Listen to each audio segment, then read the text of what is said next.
Okay, we're going to do part 12 of Prevent and Reverse Obesity by me, Pete Rogers. We're starting with obesity theory number 5. And by the way, obesity is multifactorial. These are all things that contribute to obesity. So the next one is chronic stress. When you're chronically stressed out, you're more likely to get fat. It's because the cortisol, it raises your blood lipids. Hyperlipidemia causes insulin resistance. It basically pushes you in the direction towards type 2 diabetes. You tend to gain weight. Typical picture of the person with Cushing's syndrome, chronic high cortisol, is a big fat belly. Okay. People often then they get insomnia from that chronic stress, and then they try to treat it with caffeine. So they all just make it worse because it adds to the vicious cycle, because caffeine does the same thing, elevates cortisol and catecholamines. Catecholamines are adrenaline, noradrenaline, same thing as epinephrine, norepinephrine. Okay, so try to manage your stress. Be religious. Religious people are a lot healthier. Give it over to God. Avoid negative people. Okay, next one is social behavior theory, that obesity is contagious. Birds of a feather flock together. If you hang around fat people, you're more likely to be fat because you'll have a tendency to eat what they eat, to think the way they think, to have similar habits. So, all you got to do is study all the skinny people all over the world. There's all these skinny people. They eat low-fat, primarily plant-based diets, lots of starch, a lot of fruits, lots of veggies. Okay? The more veggies you eat, the skinnier you'll be. The lower the percentage of calories from fat, the skinnier you'll be.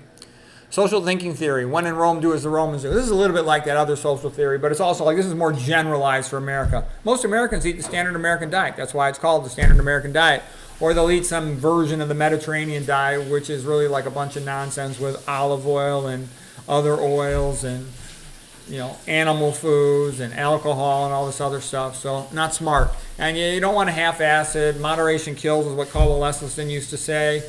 You want to think biblical. Thou shalt not. Thou shalt not. Unless if you're an alcoholic, you don't drink anymore. Thou shalt not drink alcohol, ever. If you're a smoker, thou shalt not smoke, ever.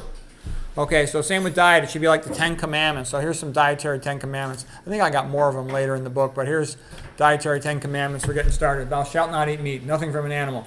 Thou shalt not eat ultra-processed foods.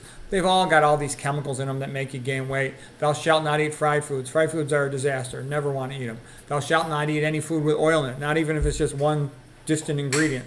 You shouldn't eat it. It's very high caloric density. It makes people fat. It's toxic to the gut. Thou shalt not drink caffeine. Okay, that gets you into these vicious cycles of insomnia, chronic stress, elevated blood lipids. Thou shalt only eat starches, veggies, and fruits. Don't add salad dressing to your salads. You don't need to. You get used to not having it. Skip the dressing. You'll look better undressed. Thou shalt eat only organic food. Thou shalt only eat single ingredient foods. If there's a second ingredient, they can add stuff to it without telling you, like MSG, MFG. Thou shalt filter thine water, because there's a lot of estrogenic chemicals in the water that have an estrogenic effect on the body, which is to store fat.